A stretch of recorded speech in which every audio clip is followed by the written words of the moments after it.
kembali lagi dengan saya.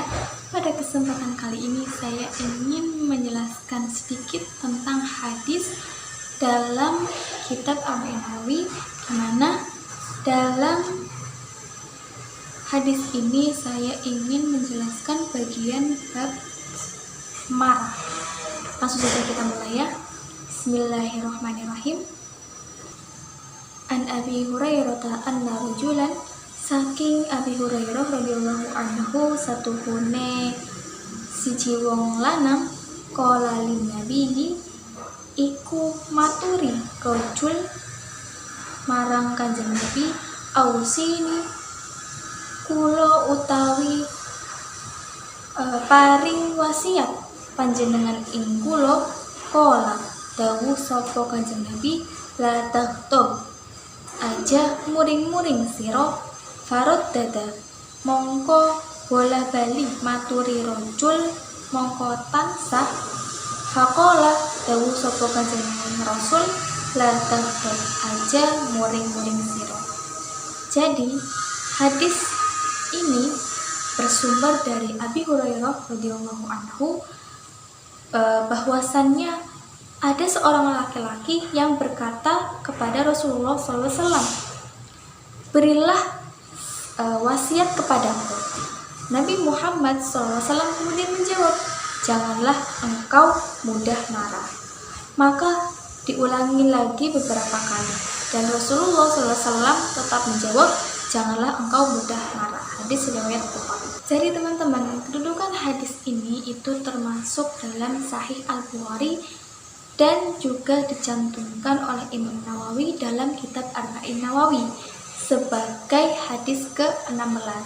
Hadis ini itu menunjukkan bahwasannya pentingnya kita untuk mengendalikan emosi dan merupakan salah satu prinsip utama dalam akhlak Islam.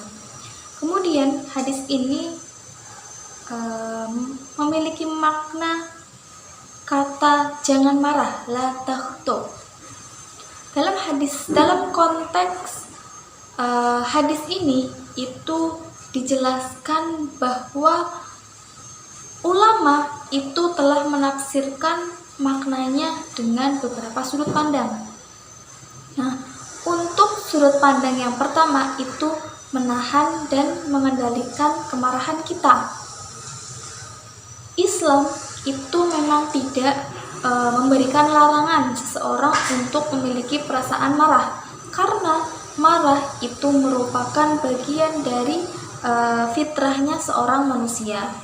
Namun yang ditekankan dalam hadis ini adalah kemampuan kita, bagaimana cara kita untuk dapat mengendalikan dan tidak mengikuti hawa nafsu saat kita marah.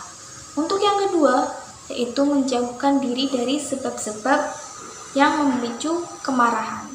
Nabi Muhammad SAW itu memberikan nasihat singkat ini karena beliau itu mengetahui bahwa sifat marah itu dapat membawa keburukan, dan salah satu hal yang perlu kita lakukan adalah menjauhi pemicu kemarahan, karena hal ini adalah bagian dari kebijaksanaan. Kemudian untuk yang ketiga, yaitu mengubah cara merespon kemarahan. Ketika seseorang merasa marah, Islam itu mengajarkan beberapa cara untuk meredakannya.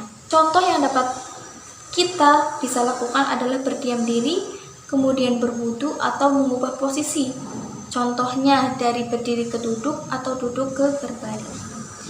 Adapun hikmah atau pembelajaran yang dapat kita ambil dari hadis ke-16 ini, kita jadi tahu marah itu merupakan pintu keburukan. Banyak dosa dan juga kesalahan terjadi akibat seseorang yang tidak mampu mengendalikan amarahnya, seperti memicu pertengkaran, kemudian berbuat zalim kepada orang, atau bahkan sampai melakukan pembunuhan terhadap orang lain. Selain itu, kemarahan itu melatih sabar dan juga melatih kita untuk menahan emosi. Dalam Islam, orang yang mampu menahan amarahnya mendapatkan kedudukan yang tinggi di sisi Allah. Sebagaimana Rasulullah SAW itu bersabda, bukanlah orang kuat itu yang menang dalam gulat, tetapi orang kuat adalah orang yang mampu menahan dirinya saat marah. Hadis riwayat Bukhari dan juga Muslim. Kemudian menjaga hubungan sosial. Nah, kemarahan itu seringkali dapat merusak hubungan antara manusia, baik itu keluarga, kemudian persahabatan, maupun juga masyarakat yang ada di sekitar kita. Nah, dengan menghindari kemarahan, tentu seseorang itu dapat menjaga keharmonisan dalam pergaulannya, baik itu dalam masyarakat, kemudian sesama teman, dan masih banyak lagi. Selain itu, marah juga bisa dikendalikan dengan cara Islam. Nah, seperti yang sudah dijelaskan tadi, bahwa Nabi Muhammad SAW itu memberi solusi praktis dalam menghadapi kemarahan. Contohnya, diam saat marah agar tidak mengucapkan kata-kata yang nantinya itu dapat menyakiti hati seseorang. Kemudian mengubah posisi, yang awalnya berdiri ke duduk atau dari duduk ke berbaring, kemudian berwudu. Karena marah itu berasal dari setan yang diciptakan dari api, dan api dapat dipadamkan dengan air. Maka ketika kita marah, itu lebih baik berwudu. Kemudian mengingat Allah dan membaca ta'awudz, a'udzubillahi minasyaitonirrajim. Jadi kesimpulan hadis ini adalah betapa pentingnya kita untuk mengendalikan diri dan akhlak yang baik dalam kehidupan sehari-hari. Dan marah adalah emosi alami, tetapi Islam juga mengajarkan agar manusia itu tidak mudah tersulut dan tetap bersikap tenang dengan menerapkan ajaran-ajaran yang ada di hadis ini yang sudah dijelaskan tadi.